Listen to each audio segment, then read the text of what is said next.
Hinayaan ko lang na mag-resonate ang lahat ng mga gamit sa seremonya ng pagpili na nagpasindak sa lahat ng naruroon. Dapat mong malaman na kahit ang pinaka-talented na henyo sa pamilya ay nagising lamang ng isang kakayahan, ngunit ako ay nagising ng buong 4 na kakayahan.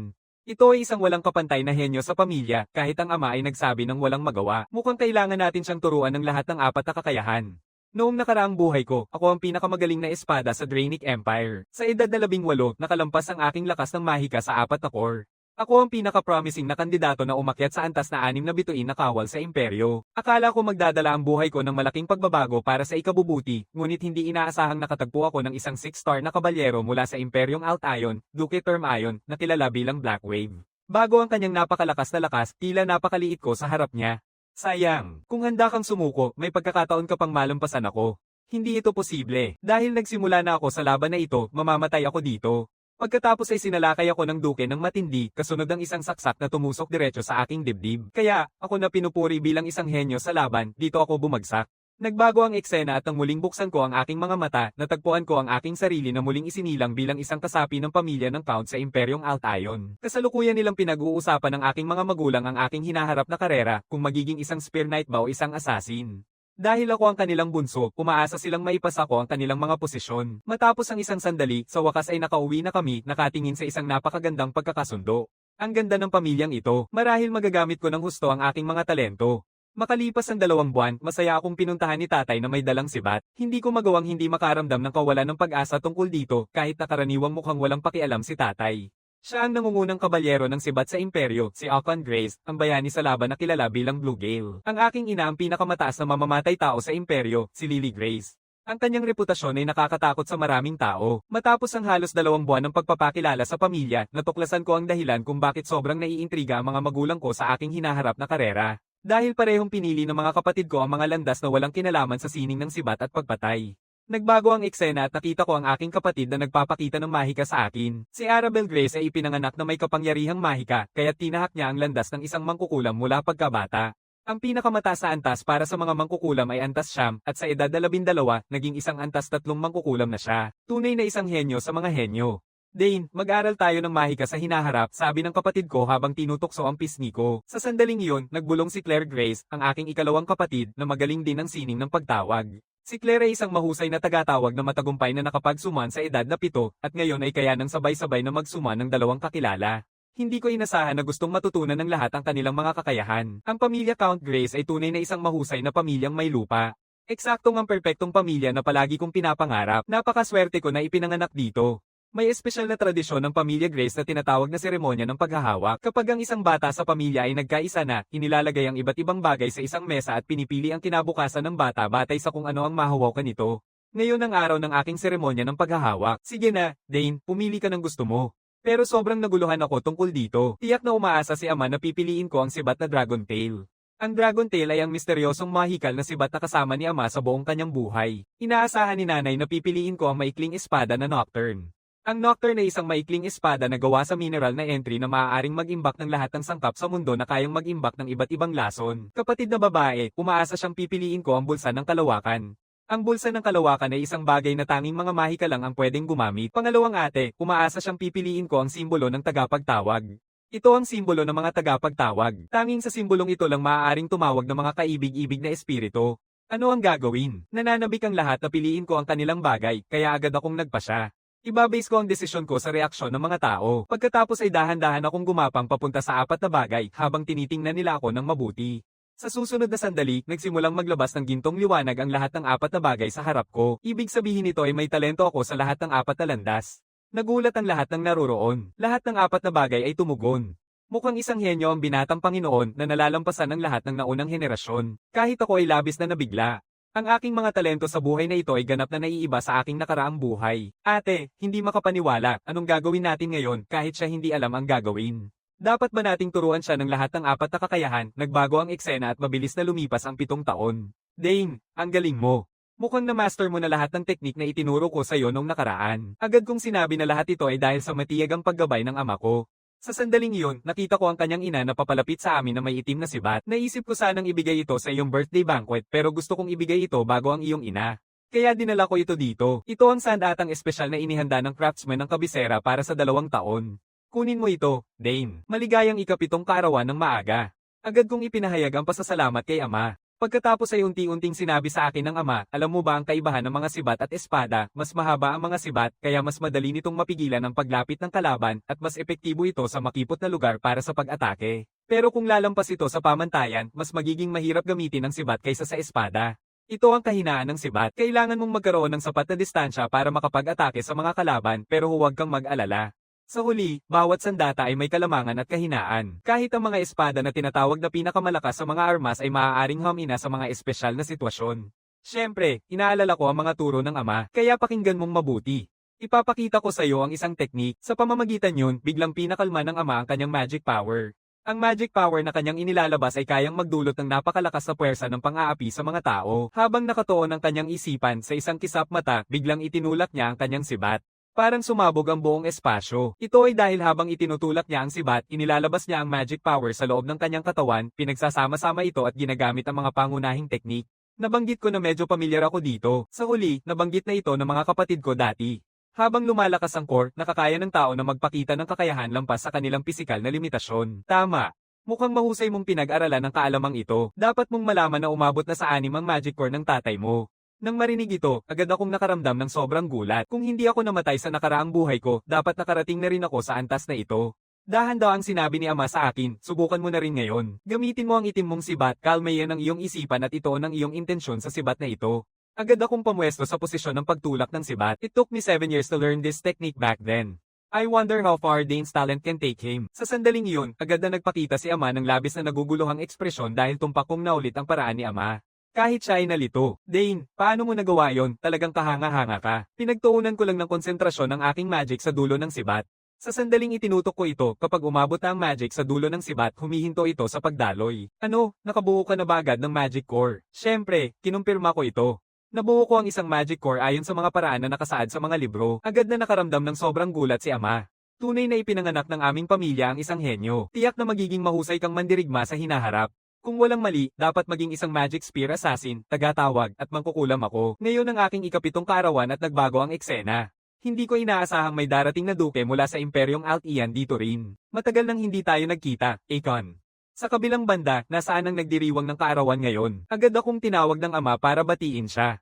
Kahit ako ay labis na nagulat, hindi ko inaasahang makikita ko ang taong ito dito. Ikinagagalak kong makilala ka, Duke. Kahit na nagpasiklab ang dugo ko nang makita siya, magalang pa rin akong bumati sa kanya. Masaya siya, may napakamaasahang anak mo. Kaya natututo na siya ng sining ng sibat mula sa iyo ngayon. Siyempre, kinumpirma ito ni ama. Sa sandaling iyon, isang anyo ang unti-unting lumitaw sa harap ng lahat. Pagbati mula kay Count Gray. Ako ang bunsong anak ni Duke Termayon, si Layla Termayon, ikinalulugod kong makilala kayo. Pagkatapos magpasalamat sa atin si Layla, tinanong ni Father ang Duke, kumusta na ang asawa niya nitong mga nakaraang araw, naghahanap ako ng mga solusyon sa iba't ibang paraan, pero parang walang pagbabago gaya ng dati. Kung bigla akong mawala, sana'y maintindihan ninyo, baka gumamit ako ng scroll para makabalik sa kabisera. Pero saan kaya pumunta ang dalawang batang iyon? Gusto ko pa sanang makipag-usap ng mas matagal sa matalinong si Dane. Sa pagkakataong iyon, napansin ng Duke ang dalawang anino sa labas ng bintana. Mukhang napagod na ang dalawang bata sa handaan. Sa parehong oras, nagsimula na makipag-usap si Layla sa akin. Mukhang pagod na siya sa sariling pamilya dahil araw-araw may mga marangal na tao sa kaharian na pumupunta para hanapin ang kanyang ama at kailangang magsuot siya ng mga damit at bumati sa bawat isa. Sa kabilang banda, mas gusto niyang magsuot ng pangkaraniwang damit at magprakti ng espada. Ikaw, ano ang mas gusto mo? Sa totoo lang, medyo nagustuhan ko rin ang lugar na ito.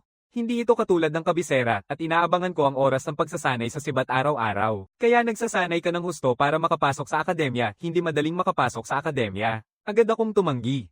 Gusto kong pumasok sa akademya para mapabuti ang aking pag-akyat. Pero paano kung hindi ka makapasok sa akademya, sasubukan ko na lang ulit sa susunod. Nang marinig ito, agad na ipinahayag ni Layla ang kanyang matinding inggit. Sa huli, hindi pinapayagan ng kanyang pamilya ang kabiguan. Sa sandaling iyon, biglang sinabi ni Layla sa akin, bakit hindi mo tignan ang aking kasanayan sa espada? Nang makita ang kanyang taos-pusong ekspresyon, pumayag ako. Lumipat ang eksena nang dalhin ko siya sa training ground. Ipinakita niya ang kanyang kasanayan sa espada ng napakahusay. Sa kabuuan, ang mga paglipat ng atake at depensa ay napaka-natural at maganda ang pagkakaintindi niya sa tamang timing ng pagbukas. Ngunit mula sa isang punto, nagpakita ang kanyang katawan ng mga bahagyang paglihis. Kumusta ang aking kasanayan sa espada? Tanong ni Layla ng may pag-asa. Siyempre, maganda ang iyong pagganap. Pero mula sa ikatlong espada, palagi mong iniaangat ng kalahating hakbang ang iyong paa. Kumpara sa pangunahing anyo ng espada, ito ang resulta. Dahil sa paulit-ulit na pag-akyat ng hakbang, nagkaroon ng maliliit na mali sa lahat ng sumunod na anyo ng espada. Nang marinig ito, agad na napatras si Leila. Sinasabi ko ba ng sobrang direkta? Sa susunod na segundo, muling ipinakita niya ang kanyang kasanayan sa espada ng maingat. Oo, ito ang eksaktong pagkakamaling hindi ko napansin. Pagkatapos yun, niyakap ni Leila ako ng mahigpit. Maraming salamat, Dane. Napakadetali ng iyong obserbasyon. Salamat sa iyong tulong. Aalalahanan kita. Pagkatapos ng isang sandali, bumalik kami sa handaan. Maligayang ikapitong kaarawan, Dane, at congratulations sa pagbubuo ng iyong magic core. Sa ganitong paraan, ibinigay sa akin ni Inay ang isang regalo. Isa itong brooch na gawa sa emblem ng pamilya. Pahalagahan mo ito ng husto, Dane. Ang brooch na ito ay ngayon isang simbolo ng iyong pagkakakilanlan at karangalan. Pagkatapos ay ipinahayag ng lahat ng naroroon ang kanilang mga pagbati sa akin. Sa sandaling iyon, dumaan ang matinding pagyanig. Paano ba nagsimula ulit? Akala ko magiging tahimik ang araw na ito. Dane, naisip mo na rin kung sino siya, di ba? Sa susunod na segundo, libo-libong kidlat ang ibinuga mula sa magic circle na lumitaw sa bubong. Pagkatapos ay unti-unting bumaba mula sa magic circle ang isang figura. Dane, hindi pa huli ang iyong kapatid, hindi ba? Lahat ng naroroon ay nagpakita ng sobrang gulat na ekspresyon. Hindi ba yun ay komunikasyon na mahika na level 5 o mas mataas pa? Hindi ko akalain na ganito katalino ang aming batang babae sa pamilya. Akala ko kaya niya. Sa wakas, tumahimik na. Sa sumunod na segundo, lahat ay tumingin sa bintana. Hindi ba isang lumilipad na dragon yon? Ngayon ay si Miss Claire ang darating. Mukhang naantala pa rin ako ng isang hakbang. Pagkatapos ng isang sandali, parehong nagpaabot ng bati ng kaarawan sa akin ang magkapatid. Pagkatapos ay ibinigay nila sa akin ang mga regalo. Nang binuksan ko ito, biglang binigay sa akin ni ate ang isang space pocket. Oo, ako mismo ang nagdisenyo ng singsing na ito, pero ang espasyo na mahika ay nilikha mismo ng ating propesor. Kaya ni Big Sister inilagay ang space ring sa aking kamay. By the way, ang singsing na ito ay dinisenyo ayon sa iyong genetic code, kaya walang makakagamit nito kundi ikaw. Sa pagkakataong yon, agad na nakilala ito ng matalinong ina. Tinitingnan ng pag-ikot ng enerhiya ng espiritu na nagmumula dito, malamang gawa ito sa pinakamataas na uri ng batong espiritu. Dahan-dahang ipinaliwanag ni ate, mag-inject lang ng mahika sa singsing at lalabas ang espasyo. Agad kong ipinahayag ang aking pasasalamat kay ate. Sa totoo lang, sa nakaraang buhay ko, tanging mga marangal na komandante at mga mage na may mataas na katayuan lang ang makagamit ng ganito. Hindi ko akalain na magagamit ko rin ang ganitong bagay. Unti-unting akong nag-inject ng mahika sa singsing at sa susunod na segundo, isang pintuan ng espasyo ang lumitaw sa harap ng lahat. Lahat ng naroroon ay labis na nabigla. Kahit si ate ay hindi makapaniwala, hindi ko akalain na mas mabubuksan mo ang espasyo ng mas mabilis kaysa sa akin. Talagang isang henyo ang ating bunso. Pagkatapos ng isang sandali, binuksan ko ang regalo para sa aking ikalawang kapatid na babae. Isang maselang maliit na itlog ang lumitaw sa harap ko. Ito ay isang diwata. Nang sinubukan kong tawagin si Decaran, lumitaw ang itlog na ito. Bagamat hindi ko alam kung anong uri ng alaga ito, naniniwala ang mga tao na ito ay isang mahalagang itlog. Nang marinig ko ito, agad akong nabigla ng sobra. Sa totoo lang, sa nakaraang buhay ko, narinig ko na ang mga tinawag na diwata ay iba sa ibang mga kakilala. Maaari silang manatili sa mundong ito magpakailan pa man. Kapatid na babae, pagkatapos ay iniutos niya sa akin, mula ngayon hanggang sa ito ay mabuo, ito ay isang lihim na nakabaon sa iyong puso. Dapat mong alalahanin na maglagay ng mahika araw-araw upang makilala ka nito bilang kanyang Panginoon. Siyempre, iingatan ko yon. Dahan-dahang nagsalita ang ama dahil nabigyan na ng lahat ng biyaya, dapat kang magpahinga ng maaga. Sa parehong oras, napansin ko na parang medyo malungkot si Leila sa tabi. Magbabalak ba siyang umuwi? Pero bakit siya mukhang malungkot? Lumipat ang eksena sa duke na naglalakad sa hardin. Hindi ko inaasahan na ang mga inapo ni Akhan ay magiging ganito kagaling. Talaga namang pinakamahusay ang departamento ng mahika sa akademya. Magiging angkop ito para sa panganay na anak ng aming pamilya sa departamento ng espada. Kung magkaisa ang dalawang pamilya, magiging isang pwersa na mahihirapan pang talunin kahit ng kaharian. Mukhang kailangang pag-usapan na ang kasal ng dalawang pamilya sa lalong madaling panahon. Sa sandaling iyon, napansin niya ang mga tunog mula sa training ground. Sa kabilang banda, kasalukuyan akong nag-insayo ng sining ng sibat sa training ground. Bawat galaw ay maayos na nagtutulungan. Sa bawat saksak, maayos kong naatik ang mahalagang puntos. Labis na nagulat ang duke na nakasilip. Ang galaw at konsentrasyon na ito ay hindi parang sa isang 7 taong gulang na bata. Mula sa kanyang kakayahan, para siyang isang sundalong nakaranas ng walang hanggang laban kahit nahalata ang kanyang talento noong siya ay 1 taong gulang. Bakit parang isang mandirigmang espada ang posture at hakbang niya, nakatutunan kaya siya ng pagsasanay sa espada sa ganitong edad din?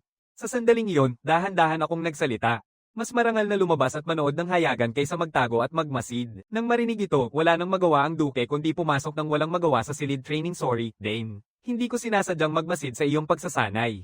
Kaya ikaw pala, duke. Medyo nagulat ako, Hermione. Hindi ko pa rin makalimutan ang boses mo. Matapos humingi ng paumanhin sa akin ng duke, labis siyang naiintriga.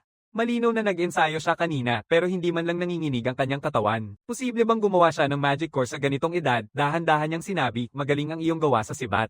Maganda ang pagkakauwi mo sa talento ni Akon. Agad kong ipinahayag ang aking pasasalamat sa Duke. Magaling. Magandang sagot. Bagamat matagal ng ganito kagaling ang anak ko, hindi pa rin niya naabot ang antas na ito. Dapat ko bang isaalang-alang ang kanyang kasal? Ang anak kong si Leila, nag-aaral din ng espada, at pareho kayong edad. Sana maging magkaibigan kayo pagpasok niyo sa paaralan. Siyempre, agad akong pumayag. Habang papalayo na ang Duke, bigla niyang binanggit ang kanyang pagdududa. Dane, nag-practice ka na ba ng espada? Nang marinig ko ito, nang inig ang puso ko. Mukhang nagulat na naibunyag ko ang aking mga gawi. Talagang nahulaan niya ako. Sumagot ako, kahit na nakabasa na ako ng mga libro tungkol sa pakikidigma sa espada, hindi ko pa ito nasusubukan.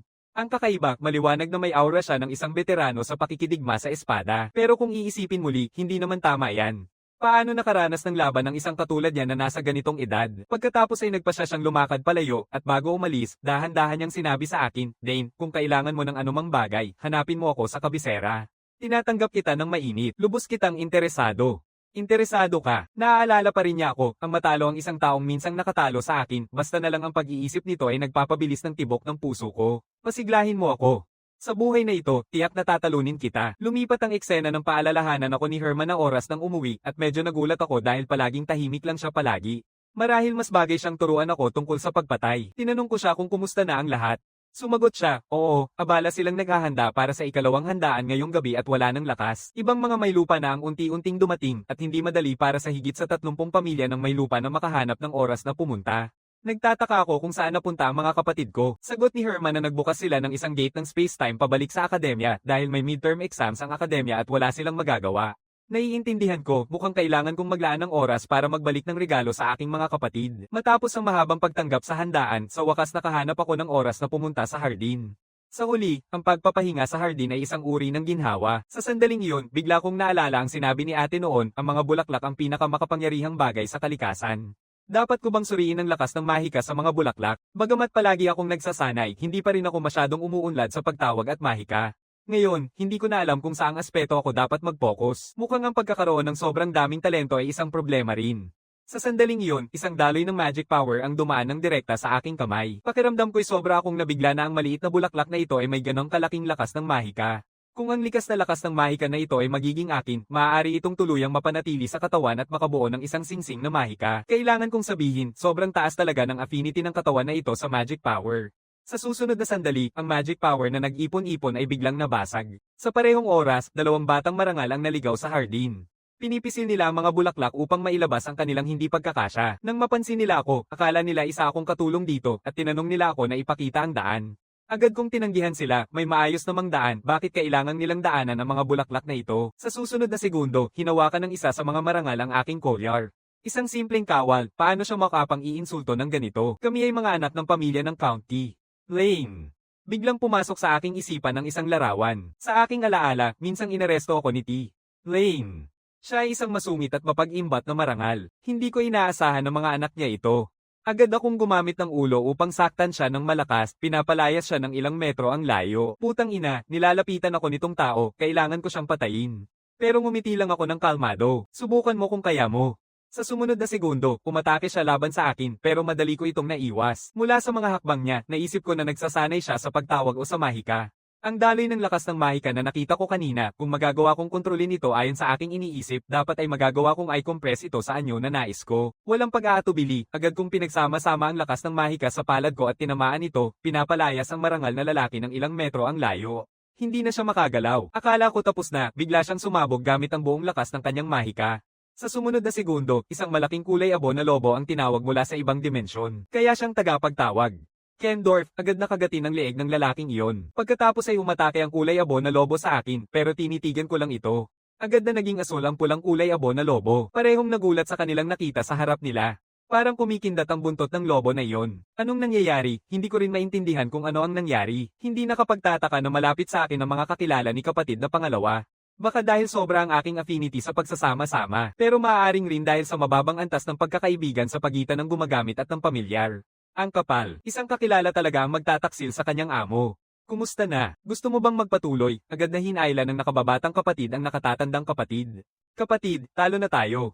Umalis na tayo agad. Nang makarealize ang nakatatandang kapatid, nakita niyang basa na ang sarili ng kanyang nakababatang kapatid sa takot.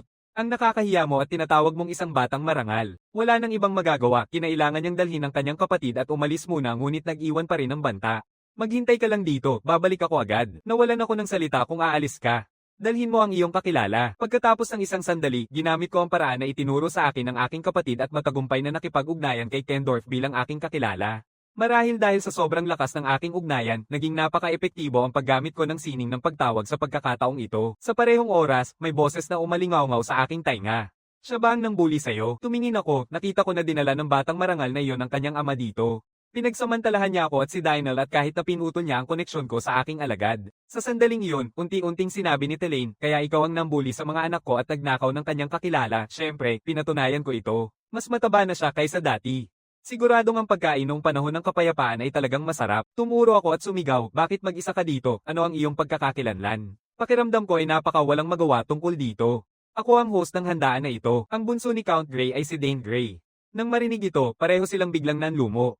Si Dane ba siya? Matapos kong ipahayag ang aking pagkakakilanlan, nagsimulang magbilang si Telaine sa kanyang isipan. Kung gagamitin ko ang bagay na ito para panagutin ang Count, hindi dapat mahirap makuha ang mga karapatan sa pagmimina. Sinaktan mo ang anak ko at ninakaw pa ang kanyang kakilala.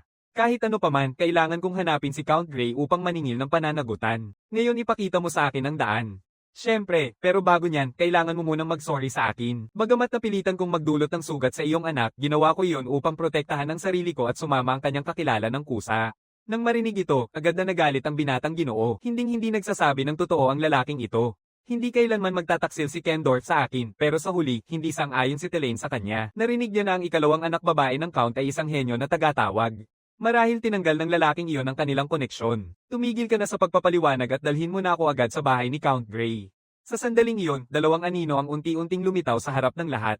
Sila ay si Count Grey at Duke Termayon. Pagkatapos ay nag-atubili ang binatang Panginoon habang ikinukwento ang sanhi at proseso, ngunit tuluyang hindi binanggit ang kanyang sariling ginawa. Sinasabi niya na bigla daw akong bumangga sa kanya at para takutin ako, napilitan niyang bitawan ang kanyang kakilala, pero sa totoo lang, nakuha ko ang kakilala niya sa isang paraan o iba pa. Nakikita siyang nagsisinungaling ng walang pagpapakita ng emosyon, talagang nag-alala ako para sa kanyang kinabukasan.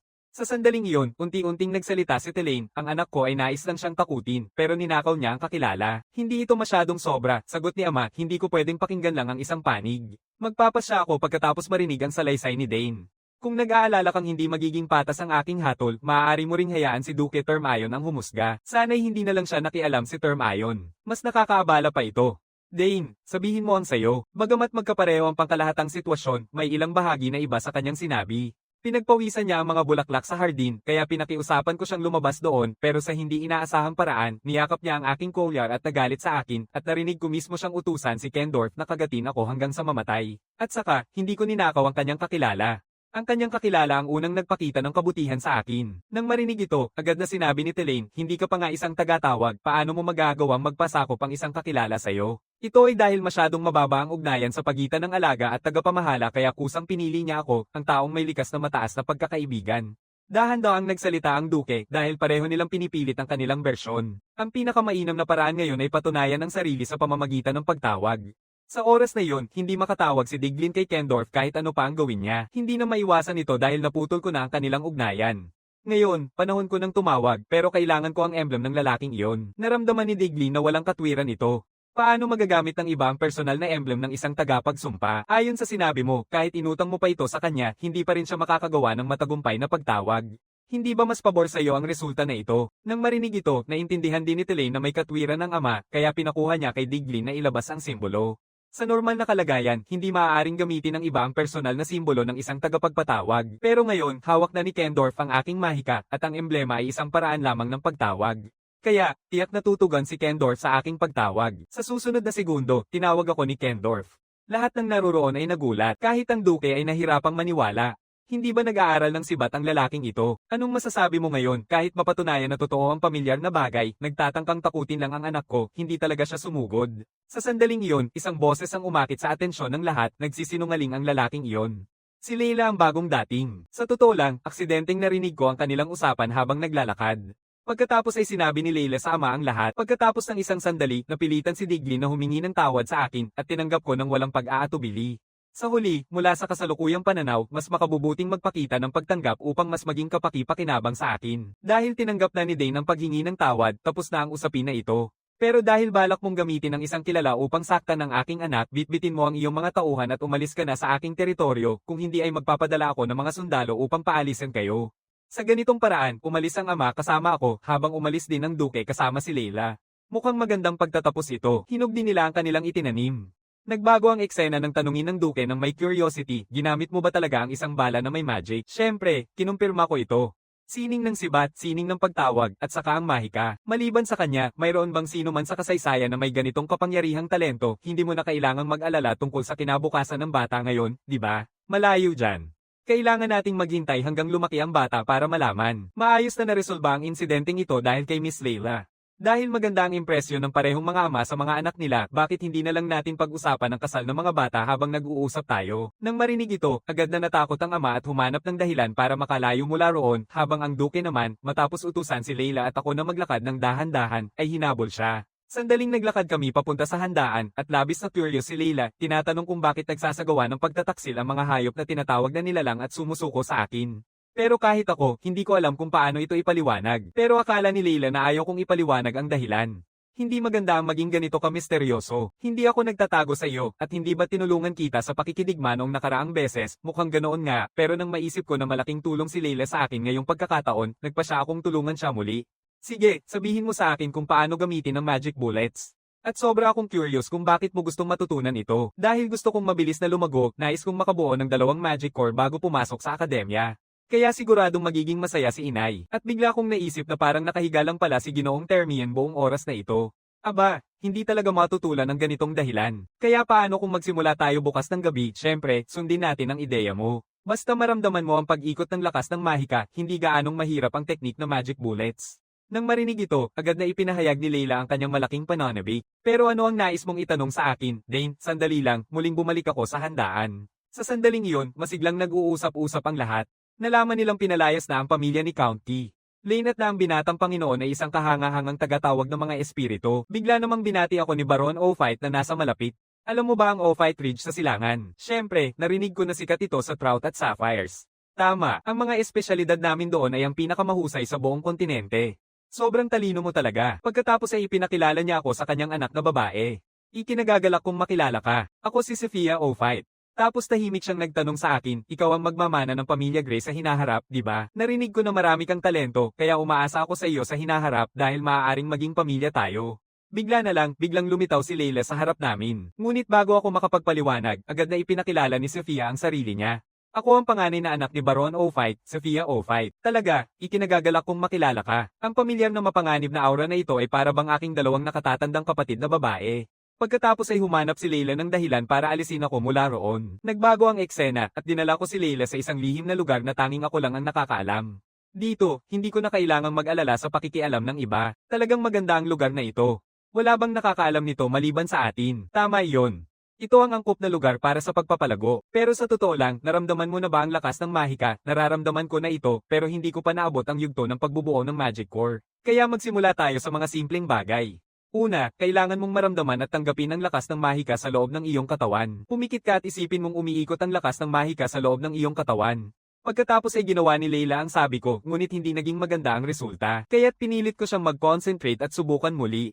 Sa parehong oras, tahimik na pinapanood ni Ama ang lahat mula sa gilid. Hindi ko akalain na matuturuan na ngayon ng anak ko ang iba. Biglang dumating ang duke sa likod niya at agad siyang natakot at napawis ng malamig. Haha, bakit ang takot mo? Pero ang asawa mo ang pinakamagaling na asasin ng imperyo. Hindi ka ba natuto mula sa kanya? Sa totoo lang, kahit na isang Panginoon ng lungsod, hindi ka pwedeng magtago at manood ng palihim tulad nito. Hindi na ipaliwanag ni Ama ito ng husto. Sa huli, alam niyang pareho lang ang layunin ng duke sa pagpunta dito tulad niya. Pagkatapos ay nagtago ang dalawa sa gilid at lihim na pinanood tayo. Sa pagkakataong ito, inangat ko ang kamay ko at binuksan ang space pocket. Ito ay isang regalo na ibinigay sa akin ng aking panganay na ate, at sobra namang naiinggit si Layla dahil hindi kailanman pinapansin ng kanyang mga kapatid mula nang pumasok siya sa Magic Academy. Sa susunod na sandali, kumuha ako ng salamin mula sa space pocket. Mas mahusay na mag-imagine habang nakatingin sa iyong sariling larawan sa salamin kaysa mag-imagine ng walang basehan. Nang marinig ito, agad nagsimula si Layla na subukan. Sa parehong oras, unti-unting sinabi ng duke sa tabi namin na marahil gusto ni Layla ang iyong anak. Matapos lahat, kakaunti lang ang bagay na makakakuha ng kanyang atensyon. Yung batang iyon ay mukhang masaya sa ibabaw lamang pero hindi ganon ang tunay niyang puso dahil pumunta ang mga kapatid niya sa akademya at nagkasakit din ang ina niya.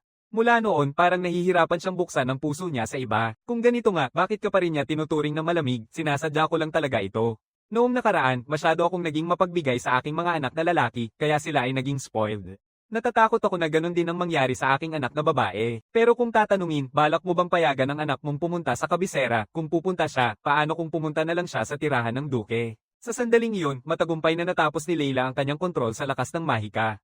At nagbigay din ng sagot si ama sa oras na ito, kung nais ni Dane na umalis, igagalang ko ang kanyang opinyon. Sa parehong oras, nakatayo si nanay sa tabi ng palihim na pinapanood ang lahat. Hindi na nakapagtataka na hindi ko sila mahanap kahit saan. Ano ba ang ginagawa nila dito, pero mukhang magkaayos naman ang relasyon ng mga bata. Magpapanggap na lang akong hindi ko alam. Matapos makontrol ni Leila ang kanyang lakas ng mahika, unti-unti kaming naglalakad papunta sa handaan. At tinanong ni Leila na medyo naguguluhan, Dane, pupunta ka rin ba sa akademya sa hinaharap? Matapos ang lahat, dito nagtitipon ang lahat ng mga henyo ng imperyo. Pero sinabi ko na pansamantala akong walang ganitong plano dahil mas mapapalakas ko ang sarili sa pamamagitan ng solo na pagsasanay. Nang marinig ito ni Leila, agad siyang naging medyo hindi masaya. Sabi niya, hindi lang ang pag-aaral ang mahalaga. Yan ang pinakamagandang lugar para mapalakas ang sariling impluensya. Alam ko, pero sa ngayon mas mahalaga ang ibang bagay kaysa sa pagpunta sa akademya. May mga tambak na hindi pa natatapos ng mga libro sa aklatan at marami pa akong kailangang matutunan mula sa aking mga magulang. Kung balak kong pumunta sa akademya sa hinaharap, sasabihin ko sa iyo kapag dumating na ako. Siyempre, kung magkakaroon ka ng pagkakataon na pumunta sa kabisera, ipapakita ko sa iyo ang aking lugar ng pagsasanay. Pero kailan mo balak sabihin sa akin ang iyong hiling? Nang marinig ito, agad akong sumagot, sasabihin ko sa iyo kapag pumunta na ako sa kapital. Nagbago ang eksena. Sumakay ang duke ng kabayo papuntang kabisera kasama si Leila at nakatitig ako sa badge sa aking kamay, nalulunod sa pag-iisip. Ito ang regalong ipinadala ng duke sa akin bago siya umalis. Ang simbolo ng pamilya Termayon ay ang espada ng paghihiganti at ang paghahabi. Nagsimula ang kasaysayan ng Termayon sa isang panday. Salamat sa kanyang hitsura, ang ating imperyo ang may pinakamagaling na pandayan sa buong kontinente. Lahat ng armas sa imperyo ay nililok dito. Siyempre, malinaw kong alam ito. Lahat ng mineral sa mundo ay matatagpuan doon at lahat ng misteryosong armas na lumalabas sa kontinente ay nagmumula sa pinakalumang pandayan. Sa sandaling ito, unti-unting sinabi ng duke na kung dalhin mo ang badge na ito sa pandayan, gagawa sila ng isang sandata para sa iyo. Nang marinig ito, agad na labis na nagulat ang aking mga magulang. Ito ay isang bagay na kahit ang royal family ay hindi makakaginip. Ngunit inutusan ako ng duke, kailangan mong lumaki ng maayos upang mas makatulong sa iyong ama. Pagkatapos ay humarap ang duke at iniwan si Leila at pinanood ko ang kanilang mga paalis na anyo, tahimik na nagpa siya. Magsusugod na ako sa kabisera. Bago yun, alagaan mong mabuti ang sarili mo, Leila. Sa kabilang banda, ang duke na nakaupo sa karwahe ay nag-iisip ng malalim. Hindi ko alam kung bakit, pero tuwing nakikita ko siya, naaalala ko lagi yung lalaking si Agrek na nagpakita ng kakayahan na lagpas sa isang third level na mandirigma noong kabataan niya. Kung siya ay buhay pa, maaaring isa na siya sa 6 na dakilang kawal ng Imperyong Greyneck. Talagang nais kong makita kung paano lalaki si Dane. Nagbago ang eksena, nakatitig ako sa itlog ng diwata, nalulumbay. Kahit araw-araw ko itong pinapasok ng mahika, parang hindi naman nagbago masyado. Baka hindi ko pa natutugunan ang mga kondisyon para sa paglabas nito, matapos mag-inject ng magic power sa itlog, ibinalik ko ito sa dating lugar. Habang papalabas na sana ako, nakarinig ako ng ingay mula sa direksyon ng itlog. Pero matapos ang masusing pagsusuri, wala namang kaibahan. Sa wakas, dahil sa pakiusap ni Herman, napilitan akong bitawan ang engkanto na itlog at tumakbo sa silid-aralan para mag-ensayo. Nagbago ang eksena at kasalukuyan akong nag-ensayo ng espada sa silid-aralan. Bawat galaw at posisyon ay tila natural na natural. Kahit si Herman sa tabi ko ay hindi maiwasang purihin. Talagang kahangahangang batang Panginoon. Kailan ka nagsimulang mag-practice ng pagsasanay sa espada? Dahil kamakailan ay masyadong mahigpit ang pagmamasid ni ama, wala akong oras para magprakti ng espada. Samantala, si ama ay kasalukuyang nag-iisip ng malalim. Marami siyang natutunan mula sa handaan na ito. Karamihan sa mga maharlika ay nakatuon sa timog at karamihan ay nagnanais na makipag-ugnayan sa amin ng maayos. Matapos ang digmaan, ang timog na may magandang klima ay nagkaroon ng maraming bagay na pinapangarap ng mga maharlika. Ngunit lahat ng ito ay walang katulad sa atensyong natanggap ni Dane. Bagamat hindi inaasahan ng alitan sa panganay na anak ng Count, hindi niya akalain na magiging kalmado ang pagpapaliwanag nito. Ipinakita pa nga niya ang kanyang talento. Sobrang mature niya na minsan sana ay sana makalimutan niya ang pagiging pasaway tulad ng mga batang katulad niya. Sa isang sandali, dahan-daang tumingin si ama sa sibat sa tabi niya. Tail ng dragon, panahon na para gamitin ito. Nagbago ang eksena. Nakatapos lang dumating ang ama sa silid ng pagsasanay at nagulat sa nakikita niya. Sa sandaling ito, maingat kong pinapractice ang pagsasanay sa espada at biglang napagtanto niya na marahil ay may sinabi sa akin ang duke, kung hindi, hindi ko sana iniwan ang pagsasanay sa sibat na matagal ko ng pinag-aaralan. Pero mukhang magaling siya sa espada. Ang lakas na ipinapakita niya ay hindi kayang tularan ng mga nakasanayan ng mag-swordsmanship buong buhay nila. Kailangan kong sabihin na may talento rin siya sa pagsasanay ng espada. Saglit pagkatapos, tiningnan ako ni Ama ng may curiosity at tanong, Dane, kailan ka nagsimulang matuto ng espada? Sa totoo lang, hindi talaga ako nag-aral ng pagsasanay sa espada. At sobrang nagulat si tatay. Lakas sa sibat, mahika, pagpatay, pagtawag, at ngayon natutunan mo na rin ang pakikipag-swordsmanship. Kung iba ang tao, hindi ako maniniwala na kaya nilang ipakita ang talento sa lahat ng larangan. Dane, interesado ka ba sa mundong ito? Ibig kong sabihin, ang malawak na mundo sa labas ng lungsod. Masyadong maliit ang lungsod na ito. Hindi nito kayang ilahok ang iyong talento. Ang pananatili dito ay malaking kawalan para sa iyo. Nang marinig ito, agad akong napaisip. Tila ba naisip ni Ama na hindi niya ako pwedeng panatilihin sa kanyang tabi magpakailan pa man. Kaya ngayon, kailangan na nating maghanda ng maayos para sa iyong paglalakbay. Pero bago niyan, naaalala mo ba ito? Tumugon ito sa iyo nung isang taong gulang ka pa. Ito talaga ay ulo ng dragon. Sa sumunod na segundo, ipinasa ni Ama sa akin ang ulo ng dragon na hawak niya, at ako'y labis na nagulat, hindi inaasahang ang tungkod na ito ay naglalaman ng ganitong kalakas na kapangyarihan. Sa sandaling ito, tahimik na nagpasya si Ama. Kailangan kong pag-usayin ang kanyang kasanayan sa pagsasapi, kahit man lang bago ka umalis, matutunan mo ang isa sa aking mga kakayahan. Kaya kailangan mong maging handa sa isipan. Dane, balang araw magiging iyo ang sibat na ito. Bago iyon, magpahinga at magprakti ng mabuti. Siyempre, aalalahanin ko ang mga aral ni tatay. Nagbago ang eksena at nakahiga ako sa kama, nalulunod sa pag-iisip. Sa totoo lang, palagi akong naging napakausisa tungkol sa labas na mundo. Sa nakaraang buhay ko, palagi akong nakikipaglaban. Ang tanging paraan para makatakas sa laban ay ang tagumpay at kamatayan. Mahirap ay imagine kung ano ang magiging buhay maliban sa pakikipaglaban. Pero ngayon, bilang si Dane, iba na ako. Kahit hindi ko alam kung paano ako tatanggapin ng mundo, magkakaroon ako ng pagkakataong maglakbay at makamit ang lahat. Noong una, nais ko lang manatili sa pamilya at maranasan ang init nito, pero binago ng Ama ang aking isipan. Kaya't napagpasyahan ko, gusto kong lumabas at makita ang labas ng mundo. Sa sandaling iyon, pinutol ng pagdating ni Inay ang aking mga iniisip. Sabi ng iyong ama na ikaw ay malilito sa loob at mukhang hindi siya nagkamali. Kaya ba interesado ka sa labas na mundo? Sinuportahan ko ito. Sa huli, sinabi ng tatay na ang pananatili dito ay masasayang lang ang aking talento. Pasensya na, Inay. Gusto kong lumabas at makita ang labas ng mundo. Siyempre, nauunawaan ko ng mabuti ang iyong mga saloobin. Kahit ayaw mo, tatawagin ka pa rin ng mundo. Kaya huwag kang mag-alala sa kahit ano, gawin mo ang gusto mong gawin, Dane. Pero bago yun, kailangan mong matutunan ang lahat ng aking mga teknik sa pagpatay. Siyempre, hindi ko maaaring tanggihan ang ganitong hiling. Pagkatapos niyan, kailangan kong maghanda ng sapat para sa aking paglalakbay. Matapos kong magpasya na lumabas at makita ang mundo, mabilis na dumaan ang panahon at lumipas ang 7 taon sa rehiyon ng Grace County sa timog ng Altion Empire. Dito, ang klima ay angkop at sagana ang mga yaman. At sa ilalim ng pamumuno ng Earl, palaging puno ng kapayapaan at init ang teritoryong ito. Mukhang dumating na ang isang mapayapang panahon. Sa kabilang banda, sa isang kagubatan na puno ng sinaunang mahikal na kapangyarihan, nagsasagawa ako ngayon ng isang misyon ng pagtakas na inatasan ni Inay. Kakaharap ko lang dito ang mga makamandag na gagamba, kaya sa susunod ay dapat akong tumungo sa kanluran. Ngayon ay wala pang 3 oras ang natitira. Kailangan kong umalis dito bago mag-sunset. Ang pinakamahalagang bagay sa pagpatay ay iwasang mahuli ng kalaban at sa takdang oras, kailangang iwasan ko ang lahat ng mga patibong na inilagay ni Inay at ligtas na makalabas sa mapanganib na gubat na ito. Sa sandaling ito, dahan-dahan akong huminga ng malalim, pagkatapos ay naisip kong ihalo ang aking sarili sa paligid na kapaligiran. Sa sumunod na segundo, malinaw na lumitaw sa harap ko ang mga patibong na inilagay ni Mother. Nakikita ko na halos malinaw na mga hibla ang pumuno sa buong lugar. Kapag nauntog, agad na magpapagana ang mga patibong pero wala itong epekto sa akin. Tapos na akong mag-umpisa sa pag-alis ng mga patibong nang biglang isang grupo ng Russells ang lumitaw sa harap ko. Putang ina, ang gulo na nito ngayon. Dati, gusto ko silang harapin agad pero kung iisipin na kapag na-trigger ko ang mga bitag, mas magiging mahirap pa ang lahat. Kaya agad akong nagpasya na umalis na dito muna. Sa parehong oras, yung grupo ng Russells ay diretso sumugod sa mga patibong. Sa susunod na segundo, libu-libong tinikang tumusok sa kanilang mga katawan. Habang nararamdaman ko ang kasiyahan sa ginawa ko, sa sandaling ito, biglang lumitaw ang isang Russells sa harap ko. Pagkatapos, binuka nito ng malaki ang madugong bibig nito. Nang makita ito, agad akong umatras sa gilid, pero bigla namang samuka ang Russells ang pulang likido mula sa bibig nito kaya agad kong ikinaladkad ang aking sibat upang harangin ito. Putang ina, hindi ako pwedeng mag-aksaya ng oras dito. Sa susunod na segundo, bigla akong sumabog gamit ang buong lakas ng aking mahika. Pagkatapos ng isang saksak, pinatay ko ito agad.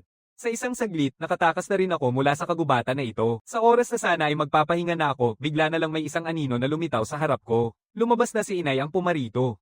Dane, ang galing mo talaga. Natapos mo ang gawain sa 3 oras at 30 minuto. Mas magaling ka pa kaysa sa akin noon. Magaling ang ginawa mo. Wala na akong masabi pang mali. Kung magpapatuloy ka sa ganitong paraan, magiging pinakamagaling na mamamatay tao sa kontinente. Pagkatapos, ibinigay ni inay sa akin ang isang maikling espada. Mas bagay ka dito kaysa sa akin. Ito talaga ang maikling espada na Nocturne. Talaga bang tatanggapin ko ito? Syempre, hindi ko na rin naman ito kailangan. Ang Nocturne ay gawa sa misteryosong mineral kaya mayroon itong katangian na direktang sumipsip ng mga sangkap ng materyal. Hanggat nais mo, maaari mong itago ang lahat ng mga lason sa mundo. Syempre, aalalahanan ko ang mga aral ni inay. Habang papalabas na sana sila sa isang kisap mata, isang ingay mula sa gubat ang umakit sa kanilang pansin. Sa pagkakataong ito, dahan-daang sinabi ni inay, magmadali tayo, Dane. Nagbago ang eksena at biglang nagising ang isang lalaki mula sa kanyang panaginip. Anong nangyayari? Hindi ba't dapat kumakain ako ng mga kabute sa gubat? Sa susunod na segundo, pumasok ako na may dalang isang mangkok ng sabaw. Nasa proseso ka pa rin ng detox, kaya huwag kang gagalaw. Kinain mo ang isang nakal-alasong kabute na tinatawag na red nose. Kung hindi namin kayo natuklasan agad, sigurado akong pumanaw ka na ngayon. At napansin ko ang simbolo ng NYX Magic Tower sa kanyang sinturon. Mukhang hindi siya isang ordinaryong tao. Kung wala sana akong Nocturne noong panahong iyon, hindi ko rin siya iligtas. Kaya sinabi ko sa kanya, ito ang teritoryo ng Grace County at ako ang bunso ni Count Grace, si Dane. Sino ang nakababatang kapatid ni Arabelle, ang henyo na minamasdan ng lahat ng Magic Tower? Pero paano mo ako nahanap? Sa totoo lang, nag-aaral lang kami ng nanay sa gubat. Nang marinig ito, agad siyang labis na nabigla. Ang mapanganib na gubat kung saan kahit siya, isang Grand Mage na ika-8 antas, ay hindi makakapag-cast ng magic. At siya ay labis na curious, ginawa mo rin ba ang antidote na ito? Syempre, pinagtibay ko ito. Hindi ko akalain na may ganitong kayamanang karanasan at kaalaman sa ganitong edad. Totoo bang may ganitong pamilya? Talagang may 3 henyo na lagpas sa makasaysayang antas.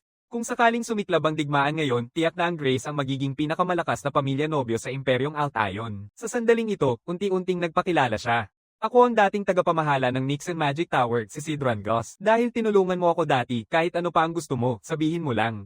Nang marinig ito, hindi ako masyadong interesado. Matapos siyang paalalahanan na mag-ingat, ako'y lumingon at umalis. At siya'y nakaramdam ng labis na kawalan ng magagawa. Sa huli, ito ang unang beses na nakatagpo siya ng ganitong tao.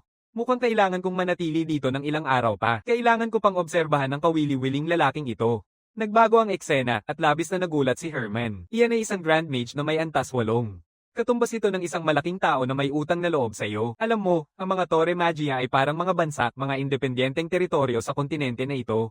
Pero sobra siyang curious kung bakit isang master ng Torre Magia ang naglalakad sa kagubatan. Hindi ito isang karaniwang gubat. Tinatawag itong gubat ng araw ng paghuhukom. Herman, maghanda ka ng bagong mahabang espada para sa akin.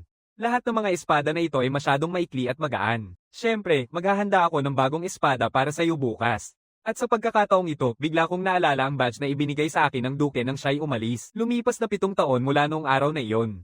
Kung pupunta ako sa kabisera, kailangang makahanap ako ng pagkakataon na makapunta sa kanya. Nagbago ang eksena, at kakatapos ko lang mag-ensayo nang makasalubong ko si ama. Mas maaga pa sa inaasahan ng pagtatapos. Nagmadali akong bumalik dahil sa usapin ng master ng Magic Tower.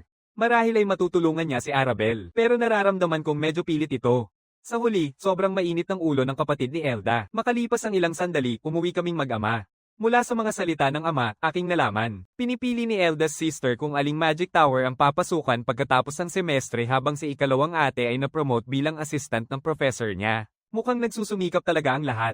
Sa pagkakataong ito, dahan-daang sinabi ng ama, may pinakamataas akong inaasahan sa iyo. Sa huli, napakarami mong talento. Paano tatanggapin ng mundo ang iyong kakayahan? Naaalala ko ang gulat na mukha ni Duke Termayon at gusto kong tumawa. Duke Termayon, balang araw, makikipagkumpetensya ulit ako sa kanya. Naisip ko kung kumusta na si Leila nitong mga nakaraang araw. Siguro malalaman ko lang kapag nakarating na ako sa kabisera. Nagbago ang eksena. Dahil hindi pa tuluyang naalis ang mga laso ni Gus, kailangan pa rin niyang manatili dito ng ilang araw at hindi makagamit ng anumang mahika.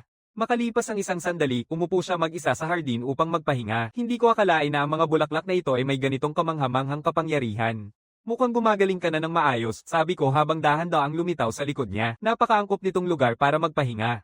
Sa wakas, naintindihan ko na kung bakit gustong pumunta dito ng mga mayayamang tao. Pero sa kasamaang palad, malapit na akong umalis dito. At sobrang curious si Gus. Saan ka pupunta? Nagpaplano akong pumunta sa kabisera para mag-aral. Sa huli, parehong nasa akademya sa kabisera ang aking mga kapatid na babae.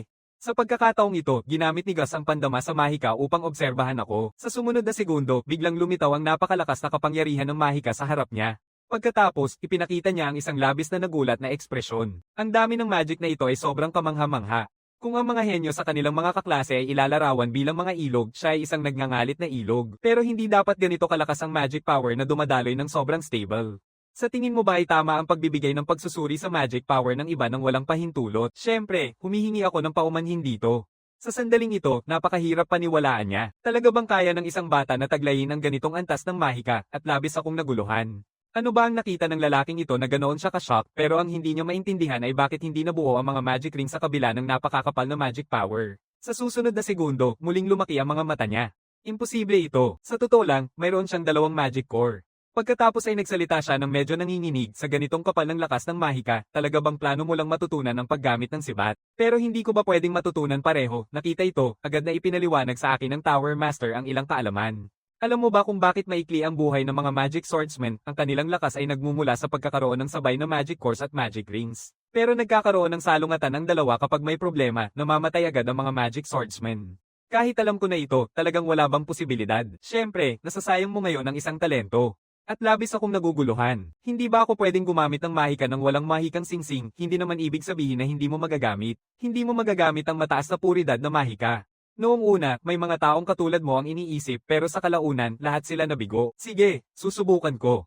Habang inaayos ko ang magic coating, sa sumunod na segundo, biglang sumabog ang apoy mula sa aking kamay. Mukhang nagtagumpay ito kahit nasa unang antas lang ng mahika.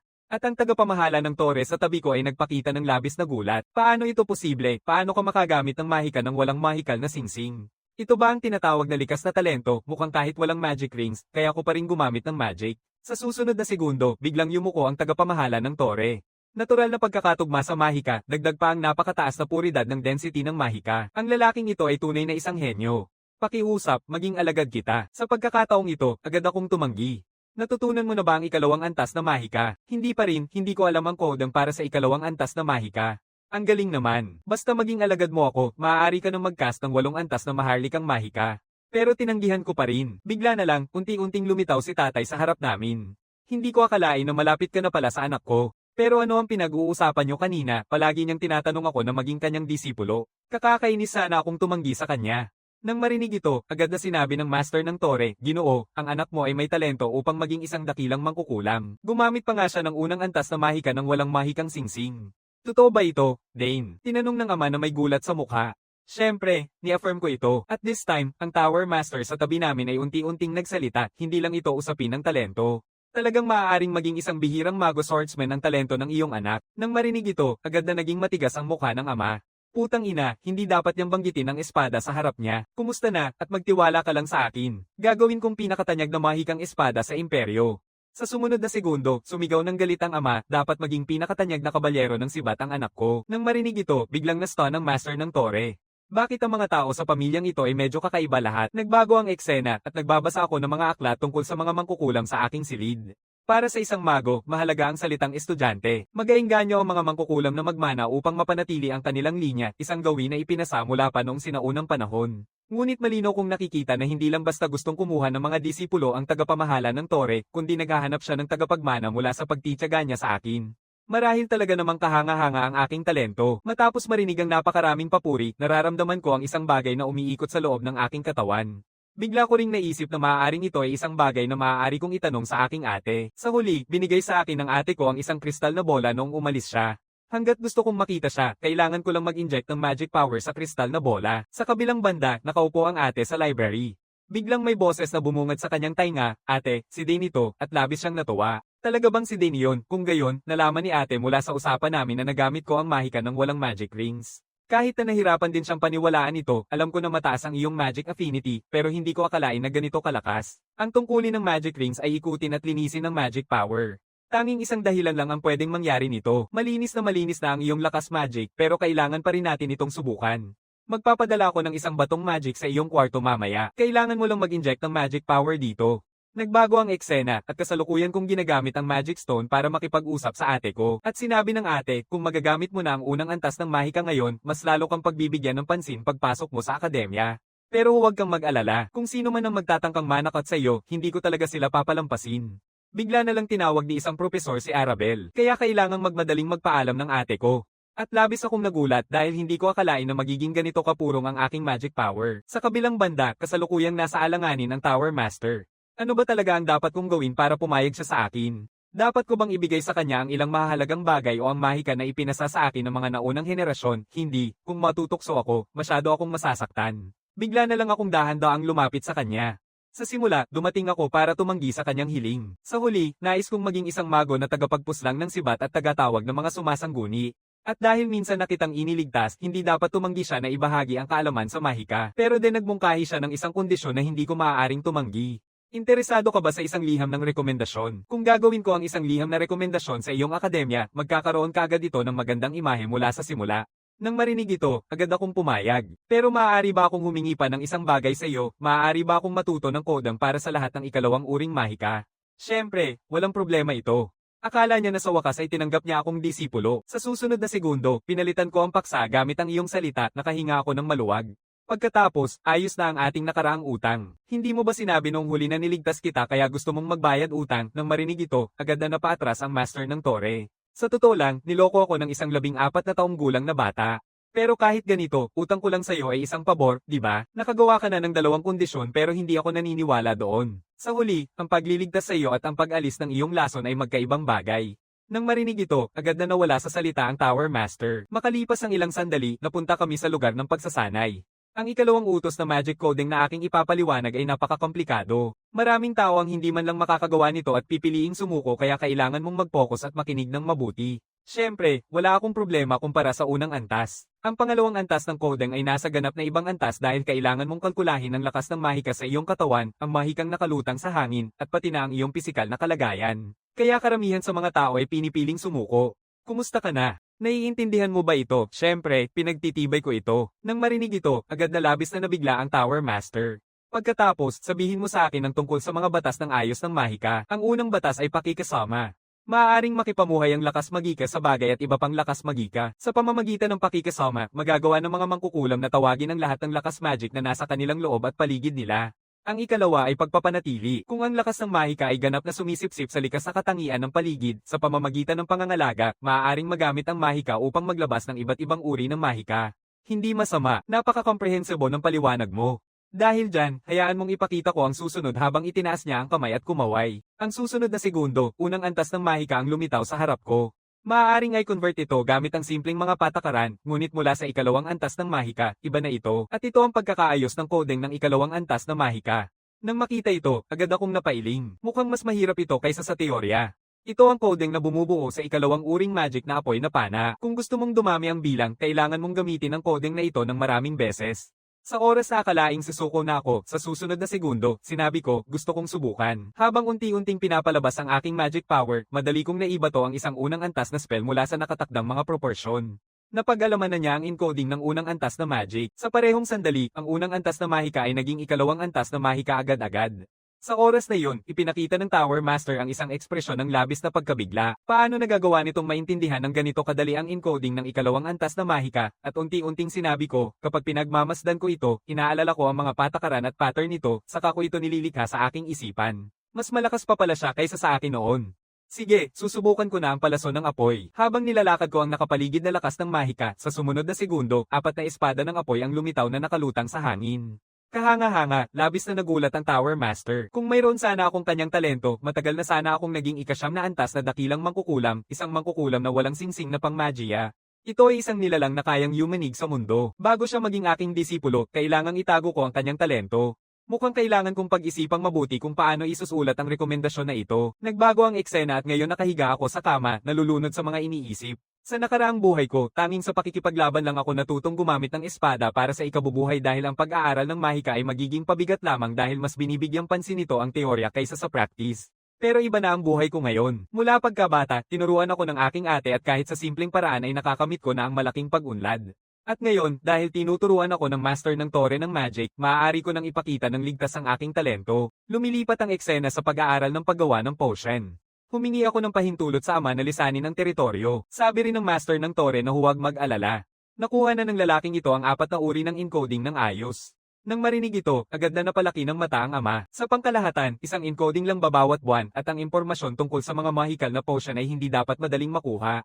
Akala ko hindi ka interesado sa mga magic potion dahil madalas silang nakakabor, pero kung ikaw, pipiliin mo talaga ang mga kawili-wiling materyales. Sa pagkakataong ito, unti-unting sinabi ni ama, kung ganun, sige na. Magandang karanasan para sa iyo ang makita ang mga panlabas na teritoryo. Siyempre, sinusunod ko ang mga aral ng ama. Pagkatapos pumayag si Ama na lumabas ako, dahan-dahan akong naglakad sa mga kalye kasama ang Tower Master at mula sa kanilang mga kilos, ramdam ko ang kanilang mga saloobin. Dapat napakabuting Lord ni Count Grey, pero gaano pa kaya katagal bago makarating sa tindahan ng mga material na mahika, dahil hindi pa ako nakapunta doon ng personal, hindi ako sigurado. Kaya tinapat ko si Herman sa tabi ko para siya ang magpaliwanag ng daan. Ilang sandali ang lumipas, sa tulong ni Herman, mabilis kaming nakarating sa tindahan ng mga material na mahika. Hindi inaasahan, agad akong nakilala ng may-ari ng tindahan bilang Tower Master. Ito'y hindi maiiwasan. Sa huli, isa sa mga pinakatanyag na tao sa imperyo ang Tower Master. Kaya nagsimula kaming maglibot sa tindahan. Makikita dito ang iba't ibang uri ng mahikal na bagay, pero hindi ko alam kung bakit. Ang pagpunta dito ay nagbigay sa akin ng pamilyar na pakiramdam at natuklasan ko ang isang mahalagang bagay. Tuwing hahawakan ko ang isang material, may reaksyon na mahika. Marahil ito ay dahil sa mataas kong kakayahan sa mahika. Biglang may ingay sa paligid na pumukaw sa aking atensyon, ngunit ipinaliwanag ng may-ari na lahat ng iyon ay mga pangdekorasyong bagay. Kung naghahanap ka ng mga sangkap, dito po kayo pumunta. Lahat ng ito ay mga potion na ginawa ko mismo, kaya napakataas ng kalidad. Kasabay nito, isang bato sa likuran ko ang naglabas ng mga alon ng magic power. Oo, ito talaga ang pakiramdam na iyon, pero kakaibang reaksyon lang ang meron ng batong ito sa akin. Mas malakas ang reaksyon nito habang mas marami akong magic na inilalagay. Sinubukan kong tanungin ang may-ari ng tindahan tungkol sa pinagmulan ng batong ito, pero ang sagot ay ordinaryong bato lang ito.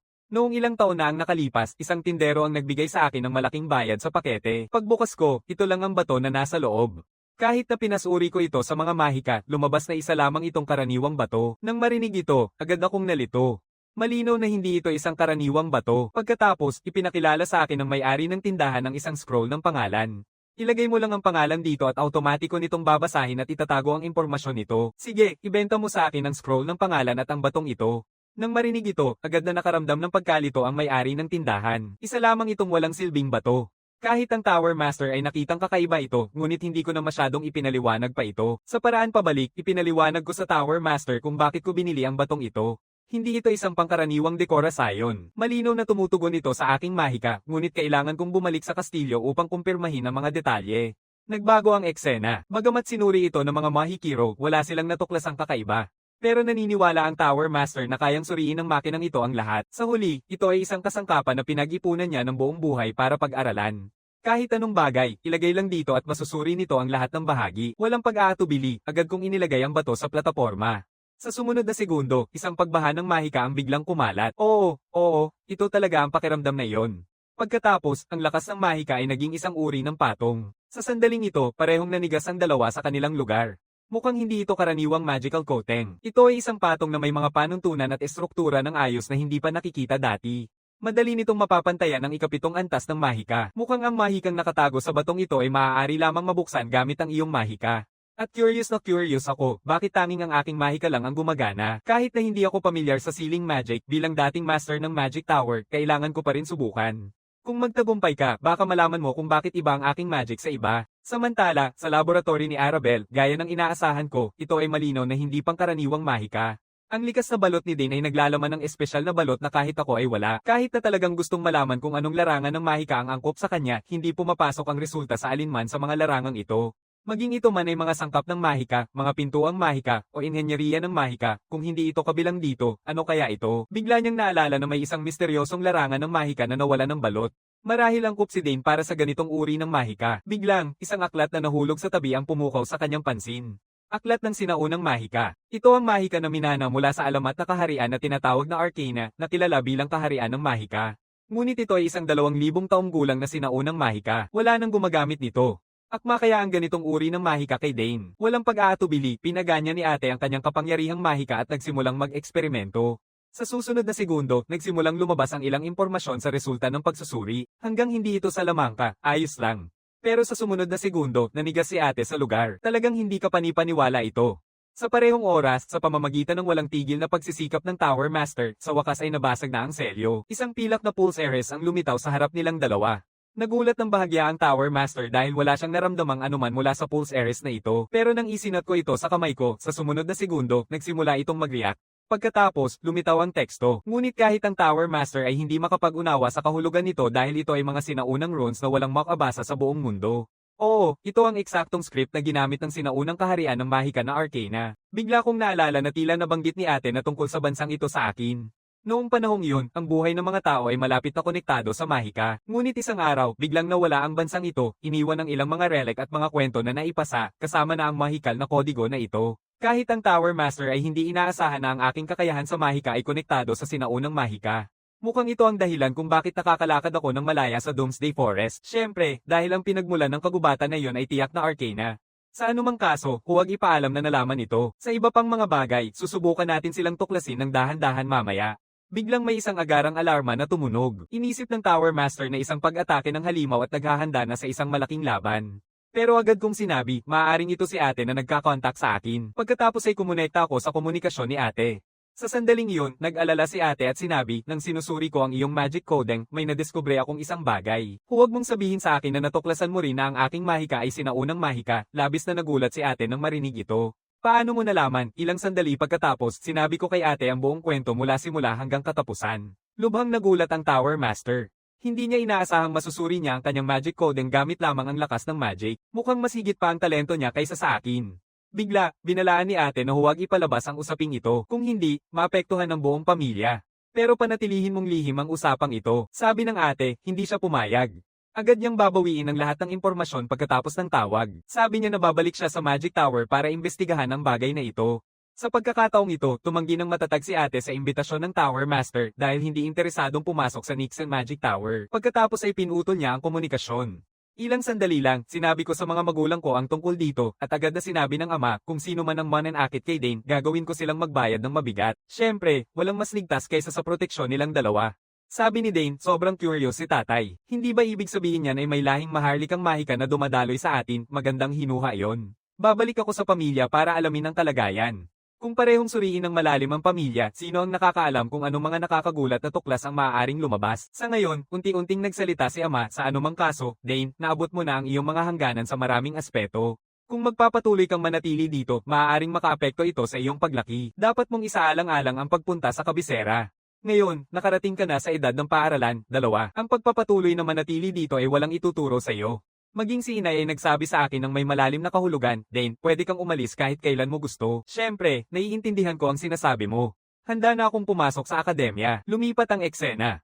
Sinabi ko ito sa Tower Master, at sinabi niya na maganda ang pagpili, pero mag-ingat na huwag ipakita ng sobra ang talento ng sabay-sabay. Magdudulot ito ng hindi pagkagusto ng iba. Bigla kong naalala na minsan akong nangakong bibisita kay Leila sa kapital at tungkol sa simbolo na iyon, kailangan ko ring pag-isipan kung anong sandata ang gagawin ko. Sa pagkakataong ito, unti-unting sinabi ng Tower Master na bago umuwi sa Magic Tower, may naisip siyang kailangang gawin. Ipapaalam ko sa iyo ang lahat ng mga palatandaan na makikita ko tungkol sa sinaunang mahika. Kaya naman, dahil hindi na marami ang oras, simulan na natin ang pagsasanay sa ikatlong antas ng mahika. Siyempre, agad kong pinasalamatan ng Tower Master. Kaya nga, binigyan ko pa siya ng regalo. Ito ay isang bagay na kamakailan lang pinag-aralan ni ate, isang maliit na kristal na bola. Sa pamamagitan nito, maaari mo akong makontak kahit kailan. Pagkatapos ng ilang sandali, bumalik ako sa aking kwarto. Ang aking interes ay ang mag-ipon ng ilang bagay. Layunin kong mag-aral ng formal sa pagtawag at makapasa sa pagsusulit dahil si Claire ay isang teaching assistant. Dapat ko siyang makita ng madalas sa klase. Sa parehong oras, unti-unting pinalalabas ko ang mahika sa itlog ng engkanto.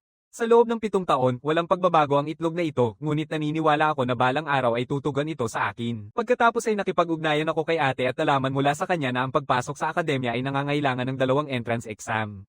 Isa ay ang pangkalahatang pagsusulit at ang isa ay ang espesyalisadong pagsusulit. Ang pangkalahatang pagsusulit ay isang pagsusulit tungkol sa kasaysayan at kultura ng imperyo. Sa tingin ko, hindi ito magiging mahirap para sa iyo. Pagkatapos niya ay ang espesyal na pagsusulit na nangangahulugang kailangan mong pumili ng isang kurso at kumuha ng pagsusulit. Ang nilalaman ng pagsusulit ay tinutukoy ng mga propesor, pero sa tingin ko magiging madali rin ito para sa iyo. Pero ang problema, kapag pinili mo na ang isang major, hindi mo na ito pwedeng palitan. Kaya dapat kang makipag-ugnayan sa guro ng kaukulang major para sa pagsusulit at sana piliin mo ang mahika. Nang marinig ito, agad akong nakaramdam ng kakulangan sa salita. Isa sa isip ko ito, pero talaga bang walang paraan para lumipat sa ibang kurso? Karaniwan ganoon nga. Maliban kung magtapos ka at magpasya na bumalik, saka ka makakapili ng ibang kurso. Kapag pumasok ka na sa 3 taon, karaniwang hindi pinapayagan ng mga hindi majors na sumali sa mga advanced na kurso ng kurso na iyon. Kaya mukhang isa lang ang pwedeng mong piliin na kurso. Tama iyon. Pero para mga talentadong katulad mo, espesyal na nagtatag ang paaralan ng isang independent major system. Pero hindi ko inirerekomenda na subukan mo ito dahil wala pang nakapasa sa pagsusulit na ito. Nang marinig ito, agad akong nakaramdam ng sobrang kasiyahan. Pagkatapos ay tinihil ko ang usapan kay ate. Sa parehong oras, binigay sa akin ng Tower Master ang isang liham ng rekomendasyon. Hindi pa ako kailanman nagsulat ng isang liham ng rekomendasyon ng ganoong kaseryoso. Dapat kang ikahiya. Siyempre, hindi ko bibigwin ang iyong mga inaasahan. Lubos na curious si Tower Master. Handa ka na ba? Oo, narinig ko na ang mga dormitoryo sa akademya ay may lahat ng kailangan ko, pero mukhang lugar ito kung saan nagbubuo ng mga grupo ang mga batang may kaya. Huwag kang mag-alala, basta huwag mo silang utusan, walang magiging problema. Kung kailangan mo ng tulong, tawagan mo lang ako. Aalagaan ko ng mabuti ang maliit na bola na ibinigay mo. Kahit na binigyan ako ng iyong ama ng posisyon bilang tagapayo sa Mahika, mas mahalaga pa akong kailangan gawin bago iyon. Sa tingin ko, tungkol talaga siya sa mga usapin ng sinaunang Mahika. Sa sandaling ito, dahan-daang sinabi ng Tower Master, sa anumang kaso, inaasahan kong mas lalo kang maging malakas sa susunod nating pagkikita. Pagkatapos ay humarap siya at umalis. Nagbabago ang eksena. Sa sandaling ito, nagkakaroon ng medyo hindi masyadong komportableng pag-uusap ang mga magulang. Mukhang naghahanda ng umalis si Dean ngayon.